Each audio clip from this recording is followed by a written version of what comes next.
I'm Mario Fraley from Competitor.com here with Andrew Conley from Saucony. Andrew, thanks for joining me today. My pleasure. Here we've got the Ride 5 from Saucony. This is one of the core neutral trainers in your line. Tell me a little bit about this shoe. Sure, so the Ride 5, as you said, is a neutral trainer for that person who's out running 4 or 5 times a week, who wants a fast shoe, who wants something that's going to feel responsive under their foot. So the big change from the Ride 4 to the Ride 5 is the change in the heel to toe offset. So formerly in the Ride 4 that was 12, we went to an 8mm offset with the Ride 5.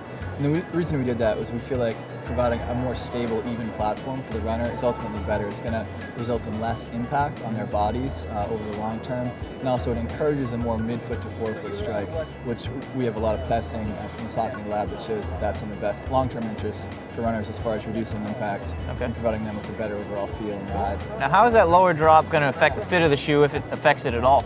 It really doesn't affect the fit of the shoe per se. I think runners who've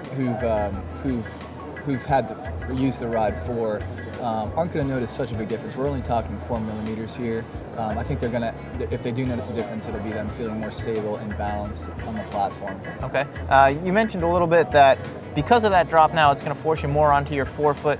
Is this going to be okay for people who traditionally strike more with the rear of their foot, or? Yeah, it's a good question, and I should just be very clear. As a brand, we don't feel like you need to strike midfoot or forefoot. We're giving that option to the runner, and as you can see, this heel bevel shows that if you are still a heel striker, the shoe's going to help you transition you onto your midfoot, onto your forefoot in sort of a soft, smooth way.